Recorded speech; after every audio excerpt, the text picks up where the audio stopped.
Hey, how's it going, everybody? So we got our first big announcement for 2023. Want to go over it? But first, I want to say that I'm sure I sound pretty crappy. I've had a chronic sinus infection for the last couple months, hence the lack of videos lately.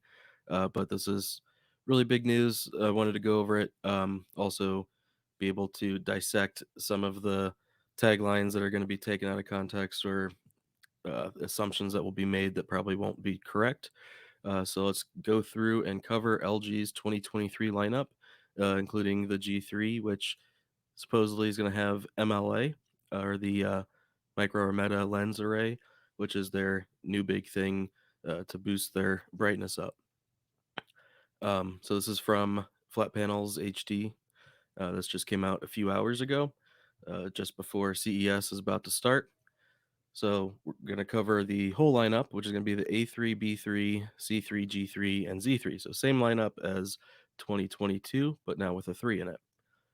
The big thing, of course, is for the G3, but there's some asterisks here that we need to cover.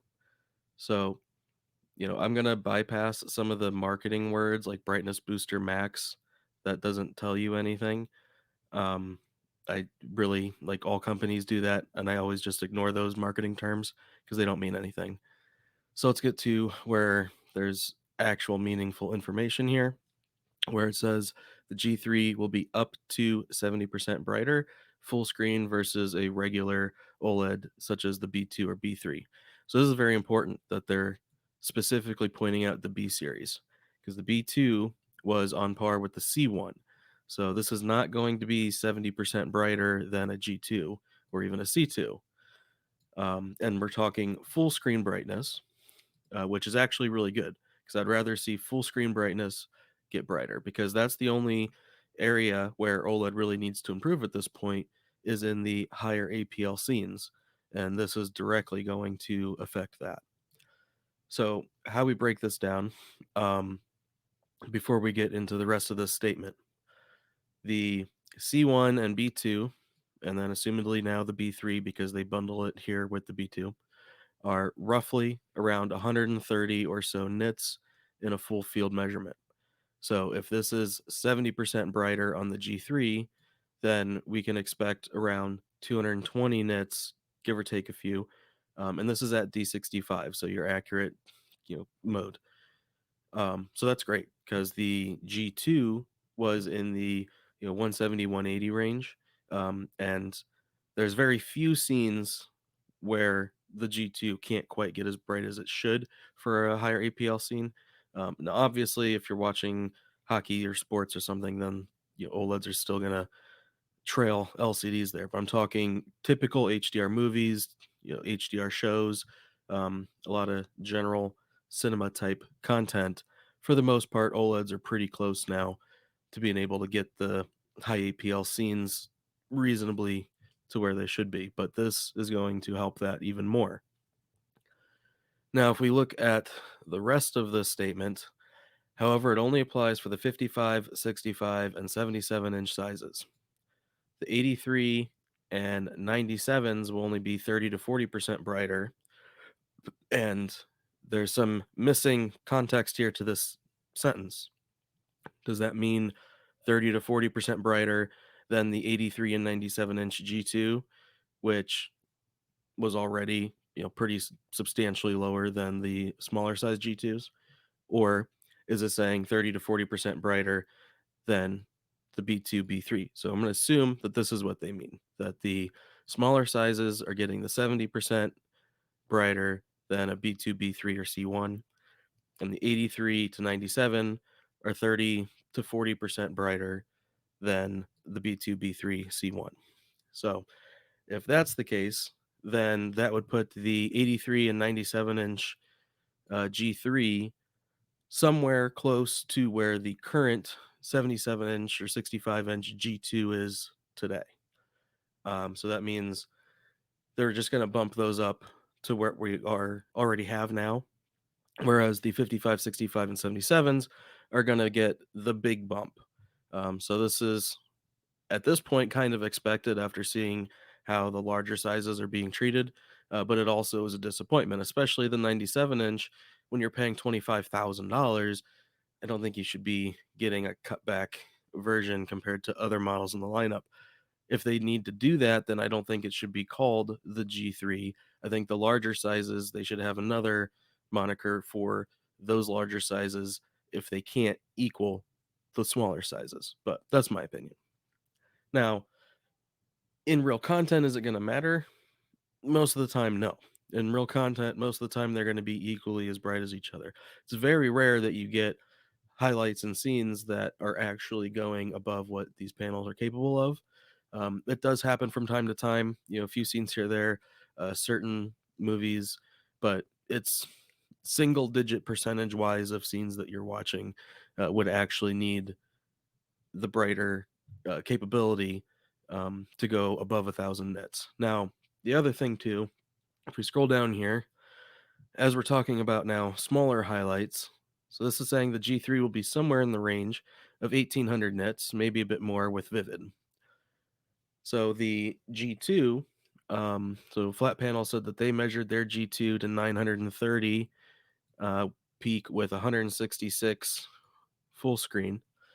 I'm assuming that that's a D65, or even out of the box, they're pretty close to D65. So let's just assume they use the accurate mode here.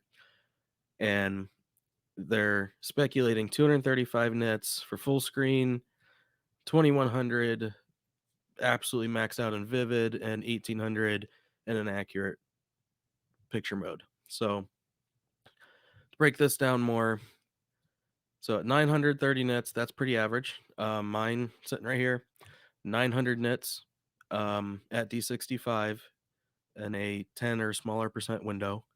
However, what no other reviewer really touches on, except Ratings does a little bit now. In real content, the TV is capable of going brighter than what it is in a windowed pattern. So in real content, this G2 actually goes up to 1100 nits, even though no matter how small of a window I give it, it only goes up to about 900. So if we're getting 1800 on the G3 in, say, 10% or 5% window, then possibly it'll be actually 2000 nits in real content. Again, you need the content to actually be graded to that. You need that highlight to be able to hit 2000 nits. But in the cases where the content can, then the display should be able to. But the biggest takeaway, I think, again, is the full screen brightness. So 235 nits full screen, if that's a D65, then that's really great, because, again, that's what's going to directly affect your high APL scenes. And for the most part, a lot of HDR is under 200 nits on average. So being able to get 235 would mean pretty much all scenes, with very few exceptions, would be able to be displayed at the accurate brightness. So moving on, now we get to whether or not it's micro lens array or MLA.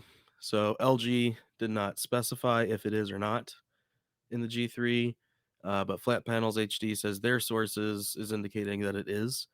I think if these numbers are real, if it's what they're actually going to do, then it would make sense that this is what they are going to be using MLA in order to hit that. So if we move on now to the Z3, the 8K model, this is only going to get up to 1350. If we remember, the Z2 is under 700, more like mid sixes or high sixes, as far as peak brightness is concerned. So, I, for the price and again the lower capability of the Z series, that's just one that doesn't really interest me. There's not really any real 8K content, and the visible benefits from 8K, you would have to sit closer than you normally would want to sit, regardless of the screen size. So, yeah, moving on. The C3 and the B3 remain largely unchanged compared to the C2 and B2. So basically, what this means is they are not going to be getting the MLA. So they're pretty much maxed out. They're not going to be getting a heatsink. They're going to be staying affordable. So we can just expect C2, B2 to pretty much be the same as C3, B3, except with the new ones getting new processing. Um, but I think the processing in the C2, B2 were already very good. So, maybe they might push maybe 10% difference in brightness, something like that. But for the most part, I would just expect lower prices from the start, and then lower sale prices as the year goes on. Um, Now, in some regions, including North America, the 97 G2 will carry over into 2023. In other regions, it will be the 97-inch G3. So, for those of you that are looking for the 97-inch OLED, just depends where you live of what it's going to be called. Um, there are no new sizes for any models this year. So basically, all the models that we had in 2022 and the sizes that we had are going to stay the same. So C3 42 to 83, G3 55 to 97, and so on. Then it goes into HDMI 2.1 QMS. So basically, what this is when you change your content. So this says when switching between refresh rates of 24, 50, 60 hertz, etc., how you get that black screen and it has to re-handshake. The QMS means it eliminates that. So you'll just be able to go from, say, you're watching a show in the UK that's 25 hertz, like the Grand Tour, and then you switch over to a US based show that's 24 hertz or 24 FPS. That transition will no longer have that black screen as long as you're using a device that supports it. So Apple TV 4K 2022 says the first playback device to support QMS. Um, and then other than that, it's just WebOS updates. If you're someone who uses WebOS, you might want to come check out this article and read what it's going through. But for the most part, I recommend having a streaming device, an external streaming device. And then a little bit of talk here about the processor. So pretty much as expected, going to get the Alpha 9 Gen 6 processor. Now for the Gen 5 processor in 2022, you may have remembered, I think it was 5,000 zones that could be targeted for individual AI adjustment of brightness and color and such. Well, now it's saying it's 20,000. So that seems to be the main thing here. If you are going to use this Dynamic Tone Mapping Pro to have the TV adjust the image based on what it thinks. However, if you're interested in accuracy, you're going to disable all of that anyway. And then you have the new Wow Orchestra audio stuff with the LG soundbars. And then a little update on DTS. They still do not support DTS, which kind of sucks. However, if it's an IMAX enhanced stream, you can now bitstream the DTS from the IMAX enhanced stream to an IMAX enhanced soundbar. And as far as everything else, it's still the same slim on the wall, no gap mount, 5-year warranty on the G3, Z3. Prices coming later. Now, it would be very difficult to try and guess what the MLA is going to add in terms of price for the G3 versus the G2. However, based on how much the G2 has been able to come down in price, I think I would expect G3 to come out at the same or very similar prices of what the G2 was when it came out last year. And then the C3 and lower, B3, A3, etc., I think will release at a slightly lower price than the C2, B2, A2. So, that said, we'll just have to wait on the pricing a little bit longer. But this is mostly good news. Recently we had been hearing MLA was coming, and then it wasn't coming for 2023, and then maybe it might. So this if this is all true, then it seems that it is coming in the G3, not just the Z3, which is really good news. And like I said, there's going to be a lot of taglines about this 1800 nits or 2100 or 2000, etc. for the small highlights, which is great. But the main thing to focus on is this big bump to full screen brightness. That's what we've been needing for OLEDs, and that's what's going to push the G3 to be noticeably brighter than the other G2 or etc. OLEDs from 2022 and older when it comes to the really bright outdoor scenes in movies and so on. This will also, excuse me, this should also have a bump in SDR as well. So SDR is also greatly affected by this. So, the point with HDR is to have that wider range, but with SDR, we've been sitting at around 400 or so max nits when it comes to the C1, the C2, and so on. You're getting like 450s with the G series. So with this bump, might actually see like 500 nits in SDR, which would be really high for an OLED. And then when it comes to game mode, which, as we all know, with LG they lock out the peak brightness setting.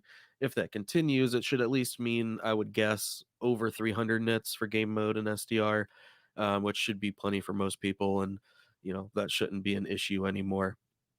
Um, so yeah, G3 is looking like a pretty moderately sized upgrade versus the minor upgrade we were kind of expecting. Is it life changing? No. Especially if you use accurate modes and you want an accurate picture. It's not going to be something that affects every scene that you watch, but at least the few scenes out there that a G2 couldn't quite get bright enough, it seems like the G3 is going to provide a pretty good, strong upgrade in its capabilities, uh, and that's going to be interesting. So I will definitely be doing what I can to get one as soon as possible. Maybe it'll replace my G2 if I feel that it's usable enough. Now, the other thing too is HGIG in gaming. So we all know that G2 was the only LG that got that bump to 1000 nit HGIG, and that is visible in gaming because in gaming there is a lot more brighter use of HDR in a lot of games. So if this is going to give us a nice bump in HGIG again for gaming, even if it goes up to 13 to 1500 nits, that would be cool. We'll just have to wait and see. But yeah, so that's going to be it for this video covering the announcement of LG's 2023 OLEDs, and with the G3 being the main headline model. So thank you all for watching. Hope this helps you out, and I hope to have more videos coming soon. Just bear with me, trying to get over this and get some time from my new job worked out and so on. But definitely have a lot of stuff to work on as far as videos. So I will see you all soon, and hope you all had great holidays. And let me know below if this announcement is going to let you consider if you want to wait for the G3, or if you're going to get a G2 still, or if you already got a G2, or if you got something else. So let me know. And that's it. Thanks.